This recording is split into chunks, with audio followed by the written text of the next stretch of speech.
Hi guys, I really need to come up with a better way to introduce videos. I feel like I say like, hey guys, today's video is this every single freaking video, but I don't know any other creative way to start these videos. I guess I could be like, hello earthlings.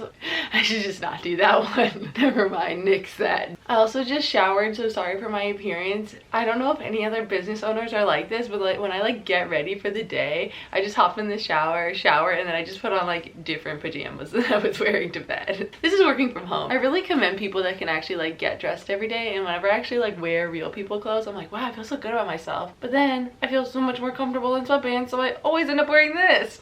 What are you gonna do? Anyways, these are personal problems and nothing to do with the video. So going back, today's video is all about branding and how you can use your brand to set you and your business apart. So in my opinion, your brand is all about who you are as an individual, and I think that your brand should be something that sets you apart from other photographers. Way too often I see people trying to appeal to the masses with their branding, and they just try to pick things that are so generic that everyone will like them. Like they'll say like, oh my god, I drink coffee every day and I also watch Netflix. And it's like, whoa, crazy, so does literally everyone else. Which those aren't bad things, and if they're a part of your life, then that's awesome and you can definitely share them, but I don't think it should be part of your brand because it's not setting you apart enough and it's not distinguishing you from literally anyone else in the planet. And I don't think that you get your ideal client by being generic. I think you get your ideal client by being your genuine self. So that's why I think it's good to stand out. I think that you should stand out, and I don't think that you need to stand out by doing anything like insane. I just think you need to stand out by being yourself.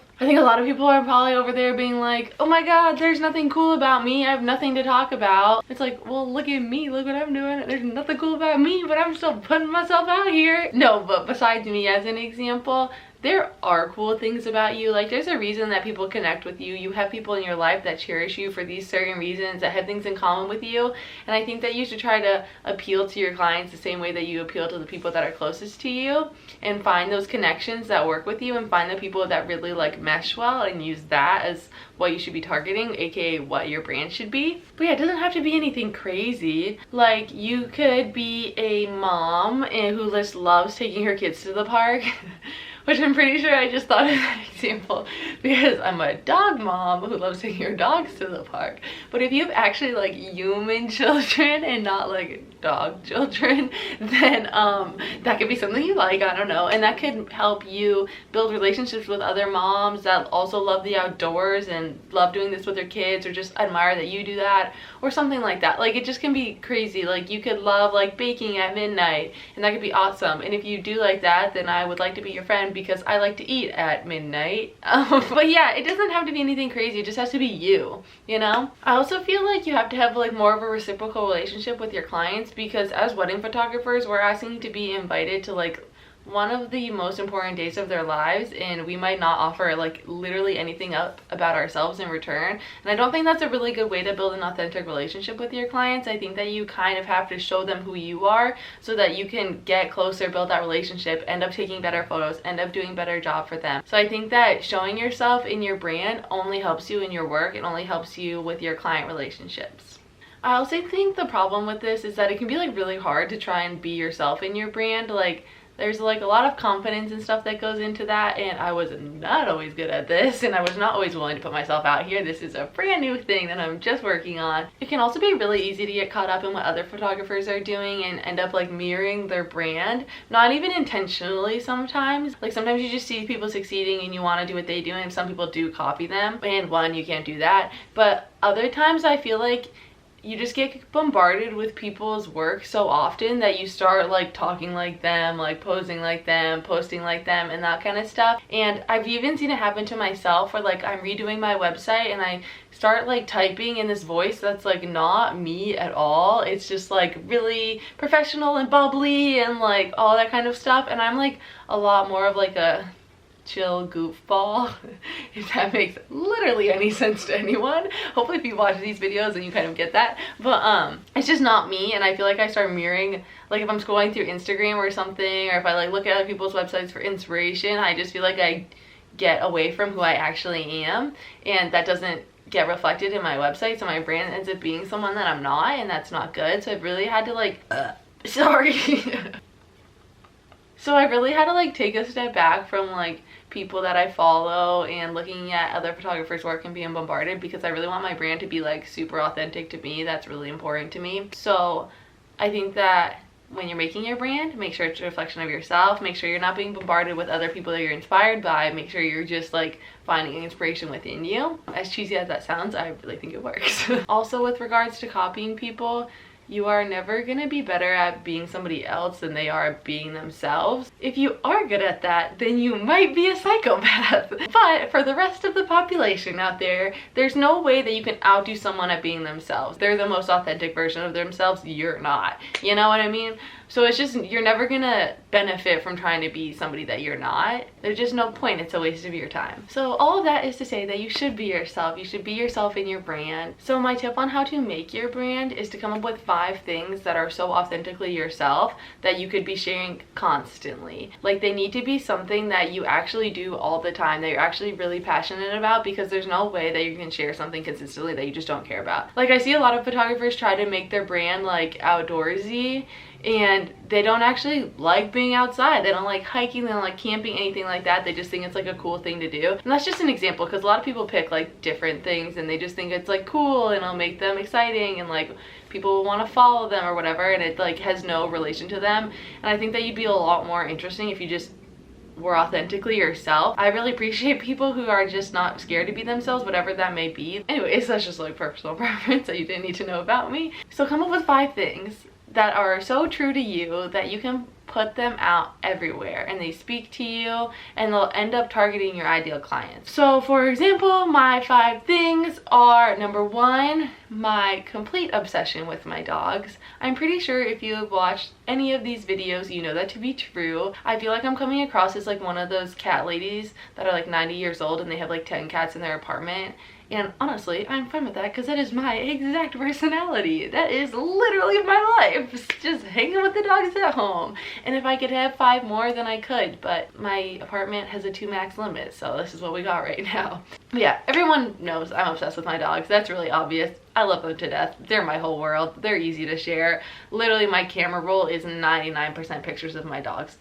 That's just me. I just love them. Number 2 is my actual love for the outdoors. I know I just said like not to do this, but I actually am really passionate about this, and I am outside literally every chance that I get. I'm hiking or I'm adventuring in some way, shape, or form. I don't know why, like being in the mountains makes me feel just like most myself. Do you guys ever get that feeling? I don't know, I don't really know how to explain it. It's just like you feel like right, you feel like it makes sense, you feel you. That's how I feel when I'm like in the mountains. Yes, I live in downtown Boston, which is nowhere near any cool mountains, so don't really know why that's happening, but it's cool for now. Anyways, love mountains. Oh, did my groceries get delivered? Guys, I'm being the laziest person ever today. I'm getting my groceries delivered, and I've never done it before, but it just seems so nice. I'm so lazy. I don't know why, I just don't want to get out of my bed. That's most days, so I do know why, because I'm just a lazy piece of poop, but what are you gonna do? Okay, what's up next, homies? Number 3 is my excessive love for ice cream, or my ability to eat excessive amounts of ice cream. If you know me, then you know that I literally eat ice cream every single day. I know it's not good, and I'm trying to be better. I think I'm actually a sugar addict. Like, that's not a joke. I think I am. But I do have this theory that ice cream isn't any worse for you than cereal is, because it's just like frozen cereal, you know? It's just like a lot of milk and like some sugary stuff thrown in there, and it's just frozen. I know that's probably not right. That's how I justify it in my mind. I'm like, oh, it's just like bedtime cereal, you know? Anyways, I love ice cream. One time I tried to do this 16 scoop ice cream contest, and I got to 14 scoops, and then I puked everywhere, so that's my max is 14. I feel like I could do better. Honestly, I didn't like that one because I had to eat cherries and strawberry ice cream at the bottom, and I don't like either of those, and so I think I got sick from that. Like, if I think I had good flavors, I would have been fine, but I was not fine. That was also the last time I threw up. Anyways, you guys don't need to know that about me.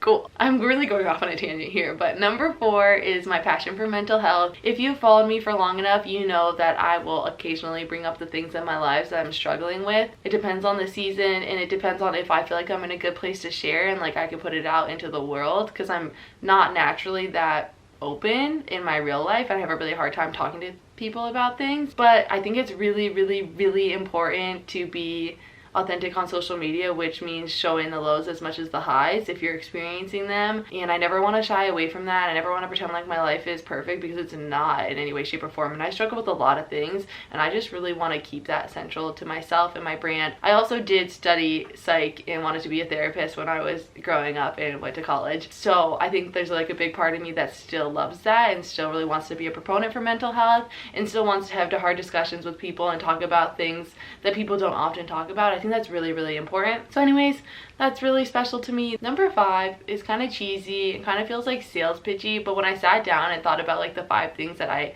actually really care about and actually really share, it was my like honest investment in my couples, in their lives, in their photos, in my work, and how much I care about that. I just like really, really, really care about the people that hire me, and I really, really care about doing a good job for them. That's just something that's like innately me. Like I genuinely care about every single person that I meet, and I am invested in them. And I used to think it was a weakness, but I think now I'm using it as a strength. But I just really care about the people I work for, and I always work super hard on their behalf. Like I don't think they realize how much goes on behind the scenes that makes me like hustle on their behalf, but I do, and that's something that's really important to me and my business. So yeah, you probably didn't need to know those in any way, shape, or form, but I just thought I'd give you an example to tell you what my 5 things are. If you're having a hard time figuring out what these 5 things are, I would ask people closest to you, like, what do you think are 5 things that are so true to me that I would want to share them all the time? And I think that asking like family and friends would help a lot, because sometimes it's hard to look in like that and know what things like really represent you and things that you really want to share. So I would recommend asking family and friends. But yeah, anyways, once you are done with those 5 things and you have them down and you feel good about them, put them everywhere. Like put them in your Instagram captions, make sure your posts reflect them, put them in your website, make sure everything that's in your website, like the words that you're using reflects them, and all the pictures you're using reflects them. Make sure that when you answer emails, you're doing it in the same voice. Make sure literally every part of your business is reflected with those 5 things around them. Also, like a little nifty tip for Instagram that I once heard is that you can use those 5 things for your Instagram captions, which I was like, because I suck at Instagram captions and I hate writing them, and I just sit on my phone and I won't post anything for like hours because I'm like, I don't know what to say. Like if I'm not feeling particularly funny that day, then I'm like, I'm shit out of luck because I got nothing to say today. But now I go through my 5 things. Like I literally have my 5 things written out, and I have like a little like, actually I'll just show you guys. I'm gonna get my journal. Okay, so I have my 5 things written out. Let's see. Okay, I have my 5 things written out. I don't know if you can see. And then I just put like all these topics within those 5 things that I could talk about in Instagram captions, because again, like I struggle with them a ton and I hate writing them. So I need to have like ideas, and then with these ideas, then it's a lot easier for me to come up with things to say. Like let's say for mental health, I have like my mental health category, because that's like the first one I felt passionate about writing about. I was in my feelings when I did this apparently. But anyways, I said finding a therapist, sticking with therapy, grief, showing only the good, highlight reels, human connection, empath, self-image, healer, friendships, regret, priorities. And that was just like a brain drain of things that I could talk about within my mental health category of my 5 things. So now when I go to write an Instagram caption and I want to like talk about something mental health related, then I just go to one of these and I'm like, oh shoot, I can talk about grief today. Like, sounds good. I'm just gonna write about grief because I know what that is. That's really central to me. That's why it's one of my 5 things. So there we go. Easy little tip. So yeah, I think putting these 5 things that are so central to you in every aspect of your business will set you apart so much and really help you book only your ideal client, because they really appreciate who you are, because they either have common interest with you or they just vibe with you in some way, which I think is so important in our industry. So yeah, that's how you set yourself apart with branding. Good luck. I can't wait to see what you guys come up with. Hopefully you're more exciting than I am, and don't just live at home with your dogs and that's all you do. Cool. Thank you guys so much for watching. Subscribe if you want. Comment if you can. All that good stuff. Thank you so much, and I'll see you guys next week.